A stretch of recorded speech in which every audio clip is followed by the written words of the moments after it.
What's up, guys? Welcome back to Rebranding Safety. In this week's podcast, we're talking all about the risks of COVID and all the other risks that we've got to manage in our businesses, because it's just can't keep up with all this stuff, can we? And people are kind of like propping fire doors open to reduce touch points. You know, is that okay? Yeah. Well, what else are we supposed to do? You know, you're kind of caught between a rock and a hard place at the moment, aren't we? So we're going to have a conversation around that. We're going to have a conversation around the HSE and loads of other stuff. For now, let's jump into the intro.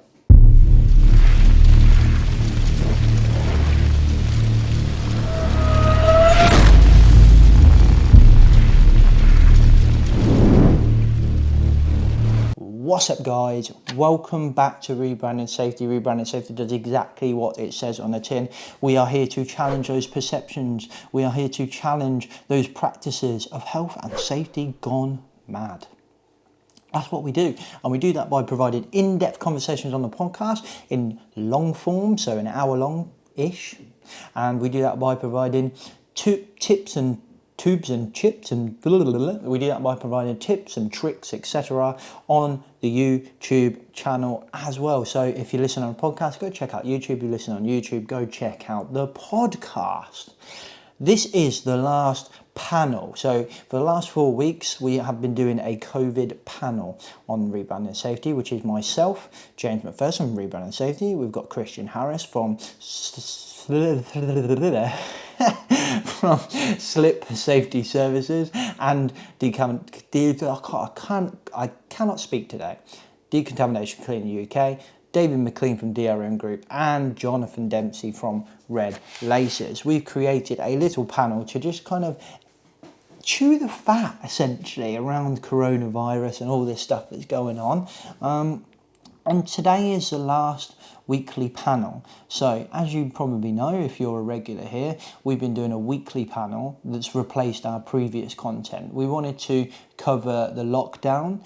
Now the lockdown has obviously been extended, so we have decided that this will be the last one and that we will go to a monthly panel where we could talk about anything, not necessarily COVID anymore, just a monthly panel, which I think would be nice. I think it would bring us a bit of variety, a bit of diversity to the comment. Also, to the content. Also, I've got like some really good interviews that I want to put out to your listening ears and give to you. And at the moment, I feel greedy that only I've listened to it. So that's the other reason. With that change, we will be going back to every Monday, not every Friday. The reason we did change the panel stuff to Friday was because we wanted to stay relevant to the kind of guidance. We didn't want to record on the Friday and then Bojo comes on the Monday and says we're changing everything, just in case we did reference anything. So that was why we changed it to Friday. So now we're going to go back to the Monday stuff. I'm not going to commit to doing the panel in a month's time. We will wait and see, and so watch this space. So in this week's episode, we're talking about kind of managing the risks of COVID and all the other risks during COVID as well, like fire and stress and cleanliness, and whether that's going to change how we look at risk going forward. It's going to change how we look at mental health and cleaning, etc. Because all of this kind of lockdown and coronavirus has really kind of opened the lens on everything, hasn't it? Which is interesting.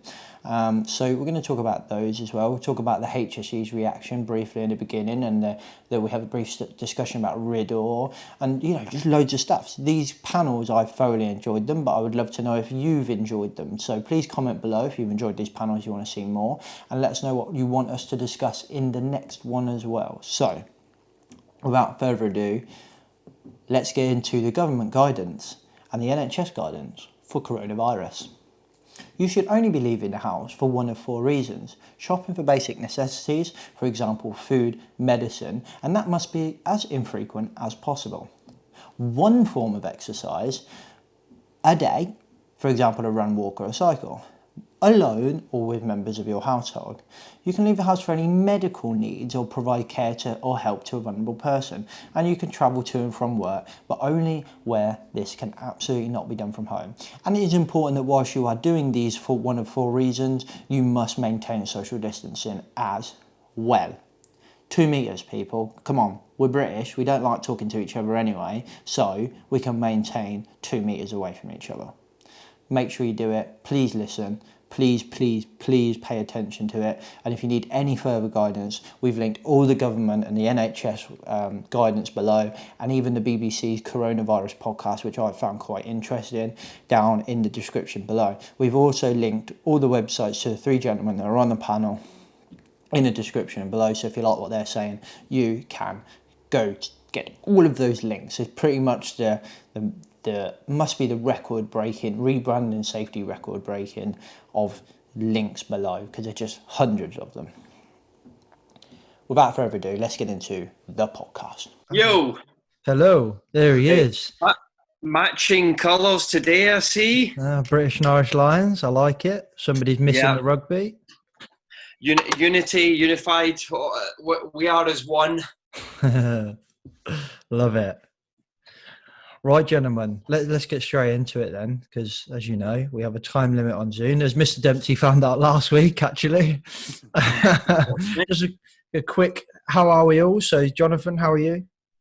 Yeah, all good, thank you. All good. Good. Christian, how are you? I'm very well. Yeah, very well.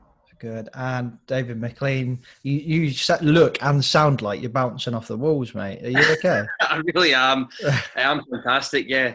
I've lots of good business stuff happened over the last few days, and it's all been going really, really well, and I'm thoroughly enjoying lockdown. Awesome. Awesome. I'm the only person I've heard say that, but yeah, okay, cool.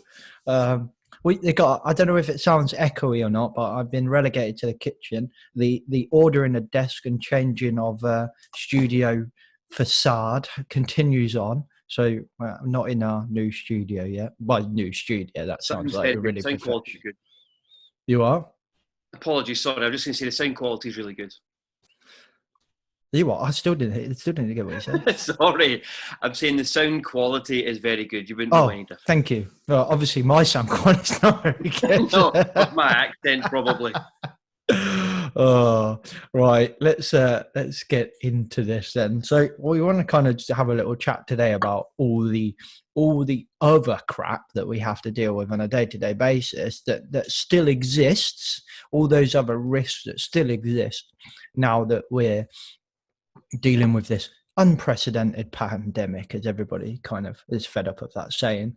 You know, there's all those other stuff that's still there that may or may not have changed, and then there's the stuff that exists that is being directly impacted. So the first thing that comes to my mind is like fire. There's a lot of stuff coming up around that, but before we get on to that, I'd be interested to get probably all of your points actually on what the HSE, the regulator for health and safety, they confirmed last week that they're not relaxing any of the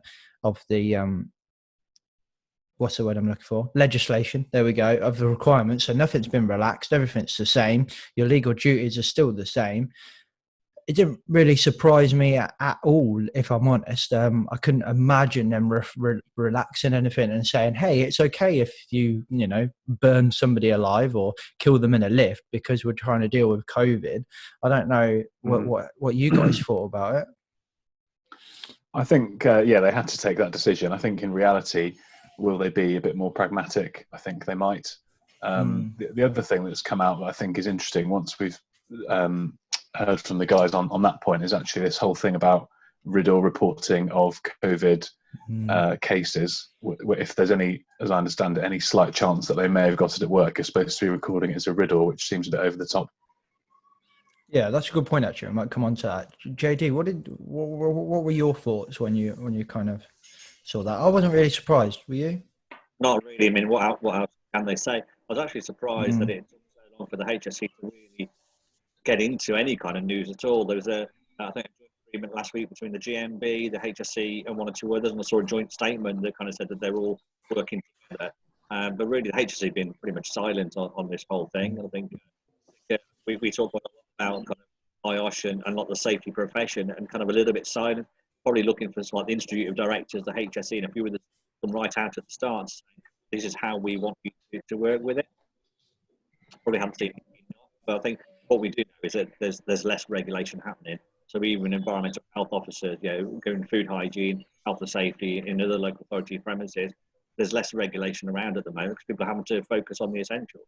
I think the key thing, though, is for businesses that are focused on compliance, actually, now is to really understand how risk emerges and how risk is dynamic.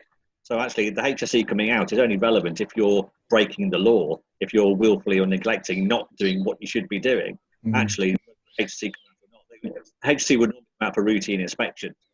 They're only going to come out to serve a prohibition notice or take action if you're doing something you shouldn't be doing. So to some extent, it's not really that relevant. If you're caring for your customers and you're going out your business in the way that you should be, it kind of isn't news. Yeah, I think that's a very valid point. They did say that they were going to cut back on some of the visits and stuff, didn't they? But they would still react to kind of major incidents. But yeah, it did. To be honest, touch wood, I've actually never met a HSE inspector in their role. I've met a few that are not kind of doing their job, but I've never had one knock on the door, ever, which was interesting. Long may that continue. Yeah. Tell me about it. So when they said, we're relaxing, you might not see us, I was like, I ain't seen you for 8 years, so it's not going to impact me very much. I think to be fair, that the budget for the HSE has obviously, like many other government departments, been slashed or had been slashed after the GFC. So I think that the proactivity of their work, has fallen off a bit of a cliff anyway, to be fair, over the last few years. Yeah. Let's touch on that RIDOOR piece then, because to be fair, I didn't really think about talking about that, but it is a valid point. So the RIDOOR was kind of, like you said, if it looks like because of an incident or as part of your operations, somebody has contracted or suspected to have contracted coronavirus from your operations or an incident, then you should report it as a RIDOOR. And my interactions over social and etc. have been one of, I would say, flapping around, panicking a little bit as to whether we should report something. And probably the best bit of advice, and maybe JD, this would be interesting to get your point on it, but the best bit of advice I was ever given for RIDOOR was no one's gone to jail for reporting too many RIDOORs. Granted, they might have, because if they're reporting too many RIDOORs, they're not managing safety. But that aside, you don't get sent to jail for reporting RIDOOR. But you could get sent to jail for not reporting a RIDOOR. So just report it. Was my kind of stance. Yeah. Just to clarify, you wouldn't get sent to jail for not reporting, but you could be fined a maximum of £2,000. And if you were going to be prosecuted, that would come into it as well. I think just to clarify, RIDOOR is reporting of injuries, diseases, and dangerous occurrences, and so the diseases are actually specified. So actually within the schedule, which diseases would be relevant that you need to report for, actually there's a list of them, and same as dangerous occurrences as well. So I think it's a little bit of a misnomer, but being pragmatic, you wouldn't expect that to be a work-related occupational disease. It's not like occupational cancer or say dermatitis for a hairdresser that's using substances on their hands and that kind of thing. I think the other thing to mention is that the actual number of RIDOORs actually investigated are probably relatively low as well. So even if the statutory requirement is to report certain the RIDOOR, the obligation to actually investigate them is not really there. So not every RIDOOR. But my advice would be to anybody, if you think it's a RIDOOR, then and you're debating as whether it is or isn't, but you think it is because coronavirus is mentioned and on that list, then just report it. Yeah, I think the question from the perspective of some of my clients from the cleaning industry, for example, and FM companies, is that they're kind of outraged that it's being said that it should be reported as a RIDOOR, because actually there's no way of proving, if you have an accident at work, then it's happened at work, whereas with this, it's impossible to prove where that person contracted the disease, and therefore they're going to be having to do a lot of reporting, which is potentially not correct, or it's going to be adding a lot of a load of admin and various other things to them, and also does it then open the can of worms of claims and various other things happening in the future. for incidents, which obviously are regrettable, and nobody wants any of their colleagues to have the disease. But is it necessarily their fault?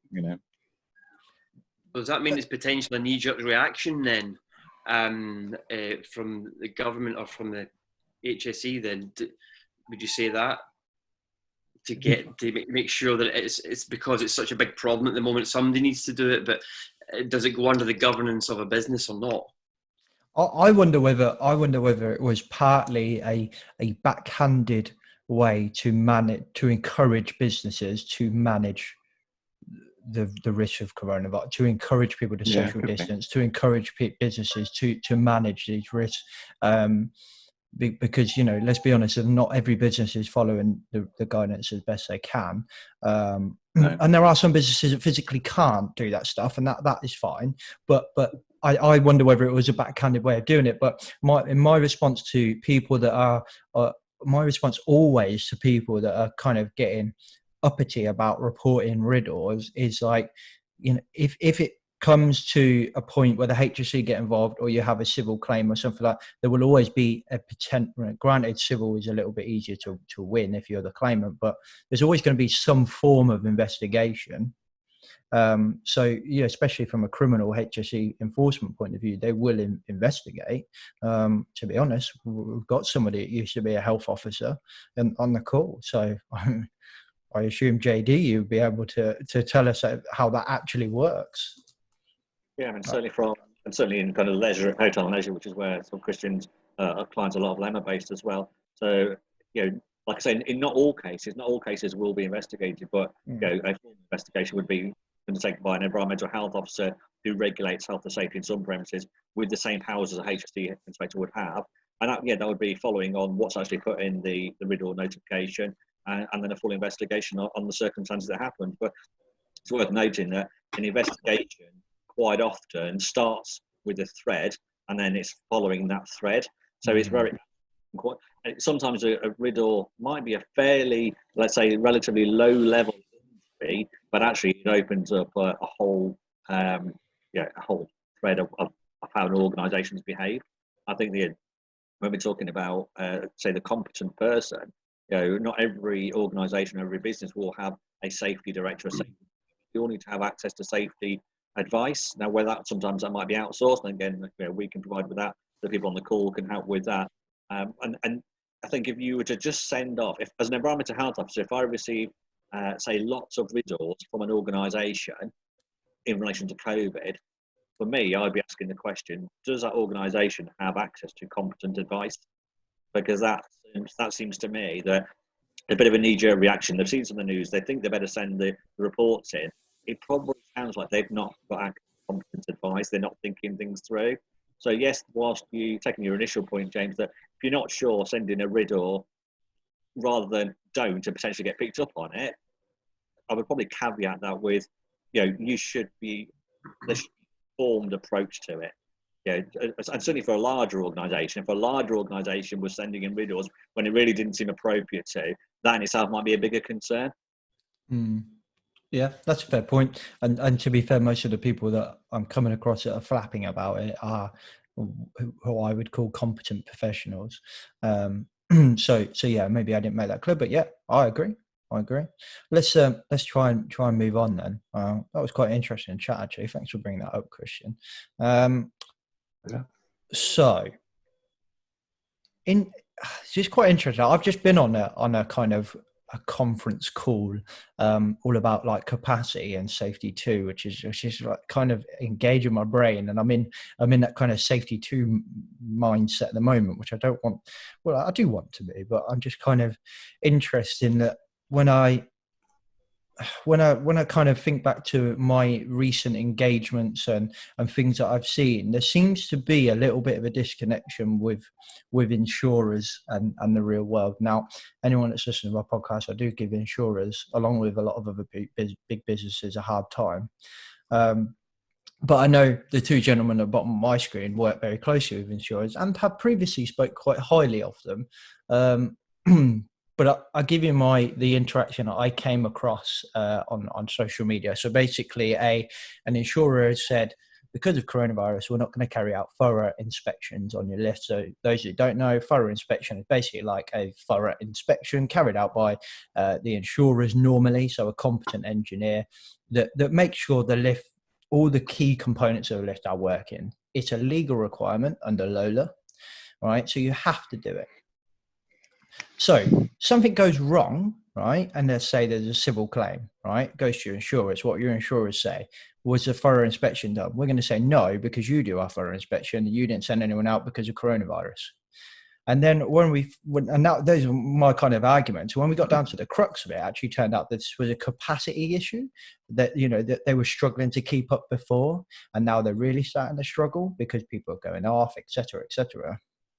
So I don't know what you guys are hearing. Are you hearing any kind of tweak or adaptation to how insurers are working, or problems with insurance? I understand if they're your partners, you're probably not going to want to say too much, but I would say they're struggling. The businesses are struggling like everybody is, and they're trying to do their best now. There is a legal aspect to this, and I certainly won't get into that, and the potential ramifications of what you just said there. Who knows what would come from that? And probably quite a complex case, actually. But what I would say is that the vast majority of businesses, and certainly the insurers and insurance brokers that I work with, are good companies, and they still want to do the right thing, and they want to be able to do the right thing. And as you know, and I don't blame the government for this, there's a lot of grey areas in terms of what you should be doing and where you should be doing, because they don't have all the answers. And also sometimes there isn't an answer, because the example you just gave there, although eventually it came down to potentially it's because they're understaffed, and now they're very understaffed, or whatever it may well be. There's issues there, obviously, but actually there's often times when there isn't a clear answer, and there's going to be grey areas. And if businesses can do as much as they can do, if they can be pragmatic in what they can, and that they are fully staffed, etc., to be left at that to an extent, I feel. There's also sorry, go on. So the one thing I'd add to that, and I think you're right, there aren't, like business life, there are not always straightforward answers or black and white. The key bit of advice I would add is that always document the decisions and the rationale that were taken at the time and the prevailing circumstances. So whoever, and this is why risk really should sit at the board level, at the C-suite, or the senior part of an organisation, because this needs to sit with how is a business going to approach it, get the best advice that you can, agree what the rationale is, and then record what the circumstances were and why you took the decisions you did. So that if anything was to happen later, and this might not necessarily be about an incident, it might not be an incident, but it might be something that potentially affects the reputation or the brand or how a customer felt. If you can come back to say, look, these were the circumstances at the time, this is the knowledge we had, we acted with it, as I said last week, if you act with integrity, you show empathy and show care, but you've got the right level of governance, and you capture what the real life was there, then what else could anybody do? You know, even if the HSE came out, whoever it was to ask about it, what could anybody else have done? We tried to do the right thing, and this is what was going on. But yourself in these circumstances now, what else could you have done? I think documenting is really, really key in those. I like that. Christian, what were you going to say? I was just going to say that there's a bigger prop to this whole point as well about insurers, which is that over the last decade, they've not been making much money. And so there's been a shift in the last few months or year toward trying to actually start writing profitable business. And so insurers have been pulling out of certain markets, and lots of rates are going up because the market is hardening.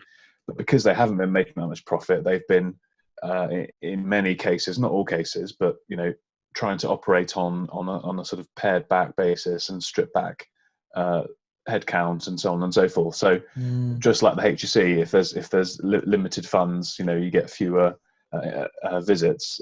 It's exactly the same with risk management from an insurance perspective as well. The flip side to that, though, is that I think everybody in the insurance industry agrees that because the market's hardening and because of what's been going on with COVID and stuff as well, I'm sure this will heighten that. Good, effective risk management is the only real way you can actually plough ahead, both as an insurer and a business. So I think there'll be a renewed focus on trying to improve all of those sorts of areas in the future, hopefully with a bit more profit from the insurers, so they can actually fund some of this activity a bit better. I like that. I think you're right in that it kind of, in essence, what we are talking about here is that risk management piece of a business, and it is fundamental as well on how you managed it before. And this was what I was going to touch on a minute ago when I was saying about the safety 2 thing, is that we were talking about capacity. So capacity in its wider self from a safety 2 perspective, but in the way I kind of looked at it from thinking about it when we were going to come onto this call was like, it's how you've managed your risks up until the point of COVID depends on, it defines how much capacity you have as a business to be able to absorb everything that's going on now. So for example, a thing that keeps coming up in my kind of world, as they're quite heavily involved in fire for the last year or so, is that you get a lot of people saying, oh, we start propping open fire doors. So an old colleague of mine messaged me, dropped me a Facebook message and was like, they're propping open all my fire doors. Surely this is against the law. And I was like, well, technically, it's not against the law to prop open a fire door. It's against the law for a fire door to not be shut when there's a fire. So, if we're going to talk about law and what's legally required, our capacity is not very much, or we're going to talk about like being compliant to the guidance. We don't have a lot of capacity. And at the moment, we have to be a bit creative, or a bit like think outside the box in how we're going to manage this stuff. We have to be a bit acceptable to some stuff. We're not going to get that gold standard of managing risk. So, for example, I nearly said the fire service. I don't want to mention the fire service, but this one fire service came out with a video saying how to manage fire doors, and it was like, do a fire risk assessment and keep them shut. And I was like, well, that's not helpful to customers because they're trying to reduce touch points. There's got to be that kind of flexibility in this, that capacity to be able to maybe alleviate some of our existing risks to mitigate corona risk, for example. And that's where, going back to the insurance point, you should be trying to have these conversations with your insurer, and again, as Jonathan mentioned, recording the outcomes and stuff and agreeing them, because actually, going back to your example, James, if that were that case of the non-inspection were to lead to a claim and blah blah blah, then actually there should be a record of what's happened, and the insurance company, you're going to have to come to some understanding with them. But I think examples like fire doors, if you are going to start saying, right, we're going to prop them open, just run that past your insurer and let them know about it and get their sign off for it, because that's going to be helpful in the event of anything happening. If you're a big enough company, you've got a lawyer that you retain, a law firm you retain, run it past them as well. Or if you've got a primary authority or something like that, just get like sense check. That's not to say that you wouldn't. If your primary authority said don't do it, you may still decide to do it for very good reasons. But I think there are opportunities to use organisations as sounding boards. I like that. Pick up on your point, James, about how you approach risk going into this. That I agree that's key. A lot of, in my experience, a lot of businesses approach risk in a very transactional way. So at a board level, it'll be, well, we've got these risk registers, and once a quarter we'll sit and we'll look at them, and it's always the same things, and let's move on to the next thing. And they gather dust. There tends to be a disconnect between them and the reality of the operation, and they tend not to necessarily link even into business continuity, which I'll probably see as the other side of the coin of risk. One's looking at what could go wrong and how could we manage it, and the other one is, it went wrong, what did we do? But I think if we've got a more transformation, if you've got a transactional approach to risk, then you will see it in a compliance setting and in a rules and regulations. So we can't open the fire doors. Yes, we have to. No, we can't. And essentially, we've got internal rules in the business because we're being very transactional. If we have a more transformational approach to risk, so we use it within our culture, we have the agility of thinking and the adaptability. We understand principles. Then what we're more likely to have is something that is more naturally talked about across the whole organisation, and people understand what we're trying to achieve. And then if you take something like fire safety, rather than looking at the rules, if you take a hotel or a leisure centre, then most properties should have a fire strategy. And that fire strategy should talk about how this building was constructed, how it should be used, and how it would normally operate in the uses we put it to. So if you've got COVID, then all of a sudden you've now got slightly different uses. You've now got people working at home, you've got different customer base, whatever. Well, if you take the Nightingale Hospital, say at the NEC, the NEC buildings being repurposed. Yeah, they're repurposed. So if you're normally going to have conferences and live music and pyrotechnics or whatever in the NEC, the fire strategy will talk about, we would have 20,000 or 20,000 people in there, drinking alcohol at a gig, or 10,000 people at a trade fair. Now we've got a very different scenario. So having that agility of thinking, you shouldn't be talking about, are we now going to keep the fire door open or not? It's bigger than that. And so you involve different stakeholders in the conversation, and you get different perspectives. And that communication then needs to involve the specialists, but it actually needs to involve the whole organisation, so people understand what we're trying to achieve. So if risk is looked at more strategically, more holistically, and if we start with the brand, the values, what the organisation is trying to achieve, whether it's public sector or private sector, whatever, if that's the starting point, everything flows from that. And because rules will change. If the law changes, the government changes a different policy, then you've got to remember what the new laws are. If this is actually all about people and about principles, it doesn't matter what the law is. It doesn't matter if you've got a hotel chain in Scotland or in England where the fire safety legislation might be slightly different. If this is something that has got people at the heart and customers at the heart with that right level of insight, actually, you take it to a winning mentality, and you're not worried about And actually, the law is almost irrelevant anyway, in that your care is reasonable practicality, isn't it? And have you done what a reasonable person would do? So actually, and it's all based on risk assessments anyway. So again, I think it's going back to creativity, but also tracking what you're doing, recording. Being able to, if the worst happens, being able to explain why you did it and what the reason.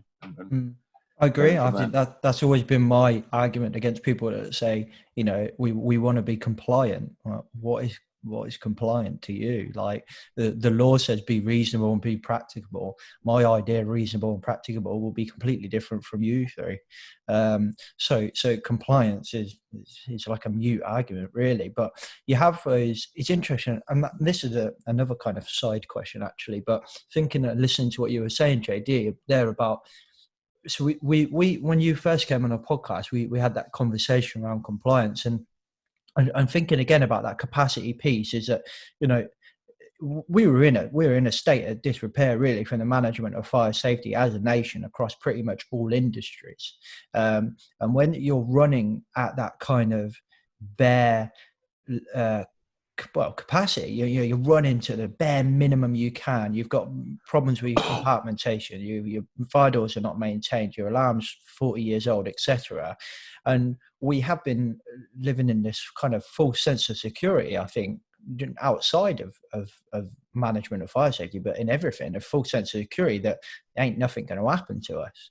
And then all of a sudden Corona comes along, we want to prop open fire doors. We would normally mitigate that by saying we've got a really good alarm system, but actually it turns out we haven't maintained it in 40 years. So do you think, my question is, do you think this will change people's perspective on managing risk within their business after coronavirus, because it'll make them more resilient for managing something like this? They'll be able to take a big blow like a global pandemic or a big fire or something like that. Do you get what I mean?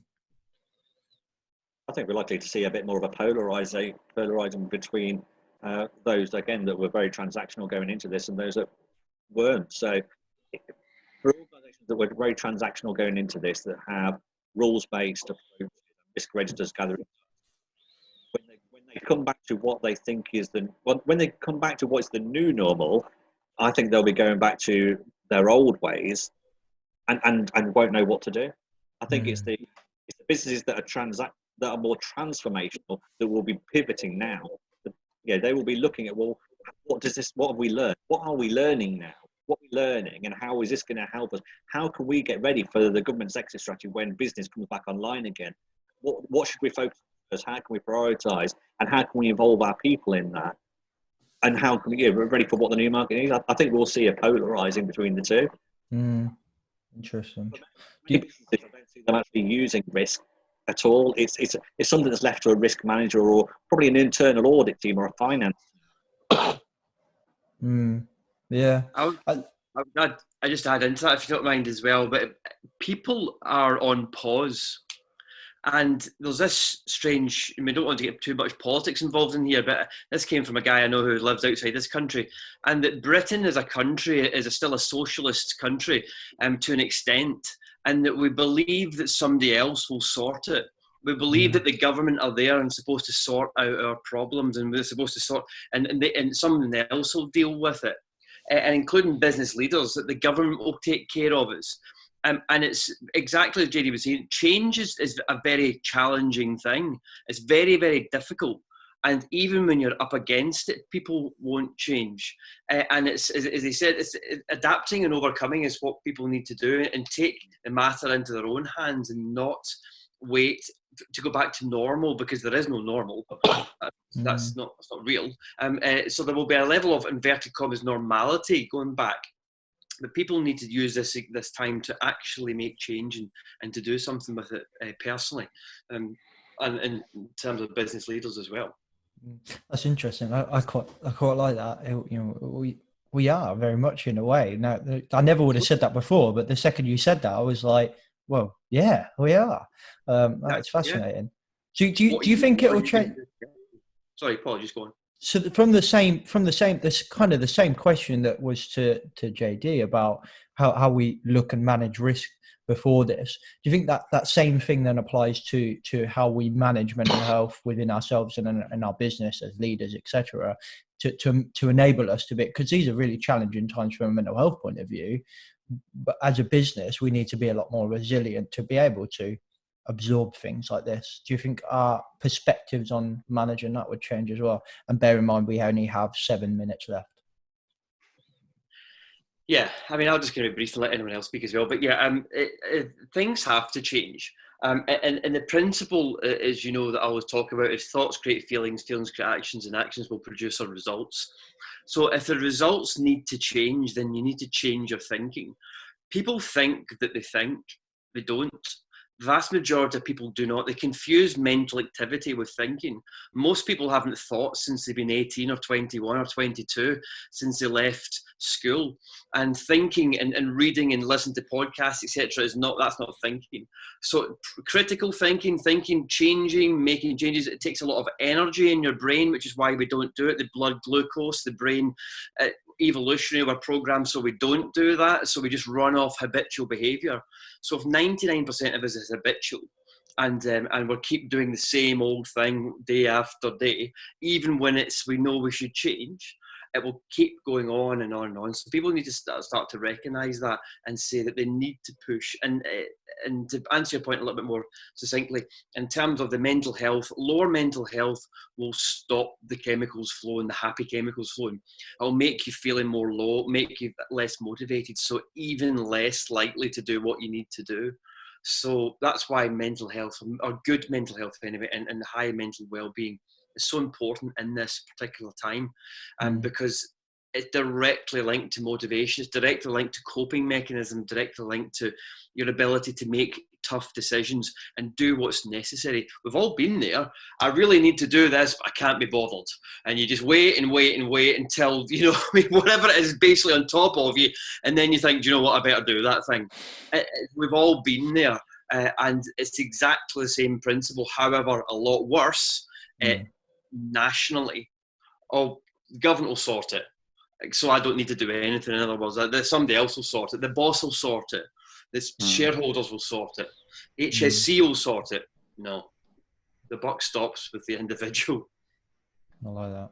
Yeah, and I suppose the same question applies for cleanliness, Christian, and I think maybe even more so because cleanliness is such a huge control measure of this virus that I think I've definitely been awoken to how dirty I was before. Do you think our opinions are going to change in the future? We've all known how dirty you are. No, I honestly think that, I mean, one of the reasons I mentioned before on a previous episode that I'm feeling quite positive about this whole thing overall is because I think that actually my message around cleanliness and hygiene and stuff will now be much more prevailing than it was in the past. And I can't see us going from being in hygiene lockdown to accepting, the poor standards of cleanliness that we see, whether it be in an office, a hotel, a leisure club, a shopping mall, whatever it might be. And that will obviously have a knock-on effect as well on the whole slips and trips piece, because cleaner floors typically are safer floors. So from that perspective, I think, we're going to see a huge improvement in the kind of environment that we're all living and working and operating in, which clearly will have a benefit from a disease prevention perspective, but will also help in terms of, mental health, because we all like cleaner, tidier places to be in. And all sorts of other risks as well. So I think, from that perspective, it'll be a good thing. Right, gentlemen, we only have less than 3 minutes to go. So, but I think, seeing as we're probably going to not do this weekly from now on, because I've got quite a lot of really good content on my podcast that I want to put out, and I can't because I'm putting you guys out every week. So we'll probably. I would personally like to continue this, maybe like as a monthly installment, but we'll have that chat offline.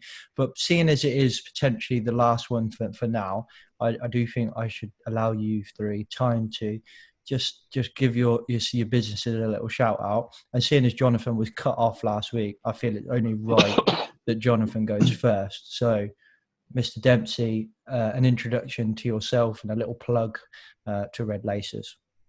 Right, thank you. So, Jonathan Dempsey, Director of Red Laces, a risk management consultancy that focuses on ideally the strategic and holistic approaches to interconnecting, whether it be food hygiene, health and safety, environmental management, safeguarding children, whatever it is, actually bringing an integrated approach to that, bringing some creativity and flair, and really embracing social and digital into the world of risk as well. We can provide support and very much echo what's been said by the gentleman here. Awesome. Mr. Harris, because you're underneath Mr. Dempsey on my screen, so you can go next.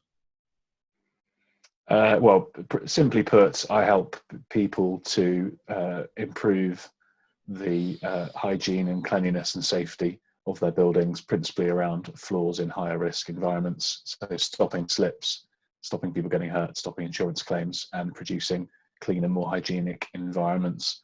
We also help right now with decontamination. So if anybody's got a need to either proactively decontaminate their buildings, perhaps once a week or something like that, or do something reactive as a result of a confirmed case, we can help with that too. Awesome. And has recently been included in the Entrepreneur magazine or website as well. So congratulations. Yeah. Thank you. Yeah, thank you. Mr. McLean, you have 1 minute, 40 seconds. Perfect. So I run my business called DRM Group, and pre-COVID-19 we work with businesses, individuals as well, but businesses up and down the length and breadth of the UK, helping with create better mental health, mental well-being, emotional well-being, and increased performance within businesses. And obviously more at the moment, which we've been doing anyway, we've done a lot more online work. So if there's anyone who's looking to get help with their businesses, individuals all the way up to multinationals, in that mental health space, coping mechanisms, motivation, productivity, etc., then let me know. Thank you. Awesome. I've got like a minute spare. It's like the first time this has happened. We've actually, but when you get below a minute on Zoom, it doesn't count down. I think that's a very clever way of getting you to buy Pro, because it will just cut off and you don't know. Yeah. And I think that's very good business. That is very intelligent. Indeed. Right, gentlemen, thank you very much. I've enjoyed these weekly episodes. Thank you. See you later. Okay, bye-bye. Cheers, gents. Bye-bye.